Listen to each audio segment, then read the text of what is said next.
बिस्मिल्लाहिर्रहमानिर्रहीम। My dear students, आज एक इंतहाई इम्पोर्टेंट टॉपिक की तरफ मैं आपको बताऊंगा which is regarding the circle. अब अगर आप देखें बेटा, आपके पास एक सर्कल है, ओके। इसका सेंटर है आपके पास O, राइट जी। हमें पता है कि डायामीटर कॉर्ड होता है जो कि सेंटर ऑफ द सर्कल से पास करता है। Diameter is the chord which is passing through the center of the circle, or a line segment having its end point at the circle is called chord of the circle. A chord passing through the center of the circle is called, हमें पता है वो क्या चीज़ होती है, वो diameter कहलाता है। क्या कहलाता है? डायामीटर कहलाता है। अगर आपके पास एक सेमी सर्कल है, कॉर्ड पर ये आपके पास कोई पॉइंट है, C पॉइंट है, राइट। तो इस सेमी सर्कल में आप ये देखिए, ये आपके पास जो बनता है ACB, तो it is the part of the circle. ACB is the part of the circle if we cut a circle along the diameter, along the chord which is here is diameter, then we will get segment of the circle. ये ACB is called segment of the circle कहलाएगा। segment of the circle यानी कि क्या मतलब है कि if we cut a circle along the chord, then we get the part of the circle is called segment of the circle। तो ये segment of the circle कहलाएगा। अभी ये आप ये देखिए, ये इस पॉइंट C है, तो ये आपके पास क्या है? It is the radius of the circle. और ये आपके पास क्या है? अगर इसको C को आप A और B पॉइंट से मिला दें तो ये आपके पास इंस्क्राइब एंगल बन जाएगा। ये आपके पास क्या बन जाएगा? इंस्क्राइब एंगल बन जाएगा, जो कि हमने पहले प्रूव किया था कि inscribe angle in a semi circle is always equal to 90 degree, always right angle. ठीक है। अच्छा, अगर हम सर्कल, ये बात करते हैं सर्कल की ही, तो आपके पास एक सर्कल है, लेट अस सपोज ये इसका सेंटर है O, ये कोई पॉइंट है A और ये पॉइंट है B। तो ये O को A और B से अगर हम ज्वाइन कर लें तो ये जो हमारे पास AOB कहलाएगा, AOB, ये it is called sector of the circle. क्या कहलाएगा?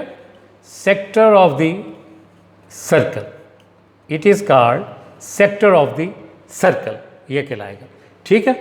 तो अब मैं डिफाइन कर देता हूँ इसी चीज़ को कि what is segment of the circle, what is the segment of the circle. तो इसको हम डिफाइन करेंगे,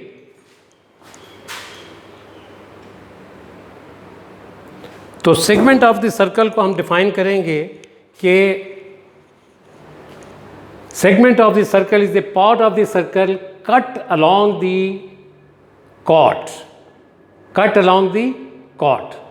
ठीक है। अब इसमें ये देखिए ACB, ये corresponding to the chord AB है, corresponding to the chord AB है। तो इसको आप जो कहेंगे ACB को आप क्या कहेंगे? It is segment of the circle. It is segment of the circle.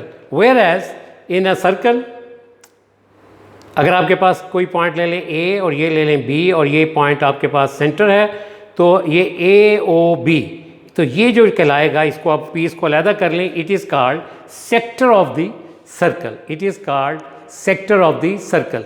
Now I tell you कि what is the measure of the angle in the sector of the, in the segment of the circle, are they equal? कि आपके पास minor arc भी है, आपके पास major arc भी है, it is corresponding to the chord of the circle. ठीक है।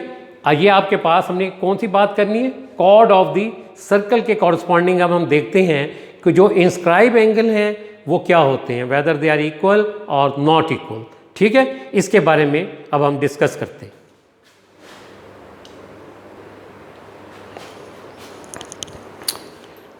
Now I will discuss with you कि what is the angle inscribed in in a circle in the same segment. तो students देखते हैं कि अगर सेम सेगमेंट में angle inscribe करें तो क्या होते हैं, वेदर दे आर इक्वल और नॉट इक्वल. आपने सूटेबल रेडियस का सर्कल ड्रॉ करना है, ठीक है. Yes, draw a circle of suitable radius. Okay, with the help of compass. With the help of compass आपने ये ड्रॉ करना है. तो ये जब आपने सर्कल को ड्रॉ कर लिया तो इसके हम कोई से सेगमेंट बना लेते हैं. राइट जी, हम इसके कोई से सेगमेंट बना लेते हैं. फ़र्ज़ किया कि ये हम एक कॉर्ड ड्रॉ करते हैं. It is not passing through the centre of the circle. Okay, ये सेंटर ऑफ द सर्कल से पास नहीं हो रहा, सेंटर ऑफ द सर्कल से पास नहीं हो रहा. अब फ़र्ज़ किया कि ये कॉर्ड है हमारे पास A B. Okay, it is the chord A B. अच्छा, अब फ़र्ज़ किया कि ये कोई हमारे पास पॉइंट है, सी पॉइंट है. ये कौन सा पॉइंट है? सी. अगर मैं ए को सी से ज्वाइन कर दूं,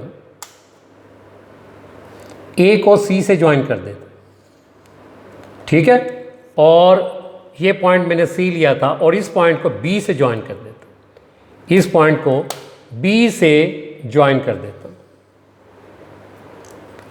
ओके, तो हमारे पास एंगल क्या बन जाएगा? तो हमारे पास एंगल बन जाएगा measurement angle A C B. Measurement angle A C B. अच्छा, इसी सेगमेंट में ये जो आपके पास है ए सी बी में मैं पॉइंट लेता हूँ डी. यहाँ पर मैं कोई पॉइंट ले लेता हूँ डी, ठीक है, और डी को मैं बी से ज्वाइन कर देता हूँ. डी को मैं बी से ज्वाइन कर देता हूँ.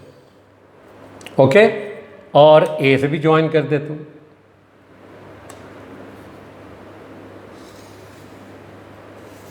तो ये जो एंगल बना है हमारे पास, ये हमारे पास A D B, measurement angle A D B. तो ये जो इंस्क्राइब एंगल है इन द सेम सेगमेंट, इस वाले पोर्शन में, ये ऊपर वाले पोर्शन में, तो ये हमेशा याद रखें कि angle inscribe in the same segment is always equal, always equal, always equal. अच्छा, अब एक ये बड़े वाला हमारे पास भी आर्क है, ठीक है, इसको डिस्कस करते हैं. इसमें भी यही होगा बेटा. आप कोई सा पॉइंट ले लें, फ़र्ज़ किया ई ले लीजिए पॉइंट. यहाँ पर फ़र्ज़ किया कोई पॉइंट ले लें आप ई, और यहाँ पर कोई पॉइंट ले लें एफ, ठीक है. अब आपने ई को ए से मिला देना,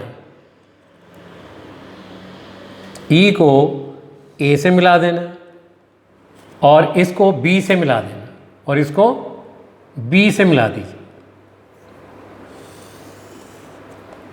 ओके, इसको आपने किससे मिला दिया? बी से ज्वाइन कर दिया, ठीक है जी. अभी इसी तरीके से बी को एफ को बी से ज्वाइन कर दीजिए, और एफ को ए से ज्वाइन कर दीजिए.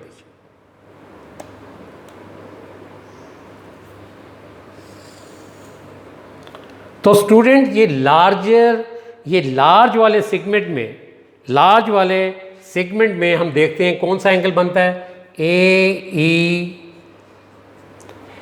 ये लार्ज वाले हमारे पास जो आर्क थी, ये वाली ए ई बी या ए ई एफ बी, इसमें आपके पास जो एंगल बनता है measurement angle A E B और is equal to measurement angle A F B, measurement angle A F B.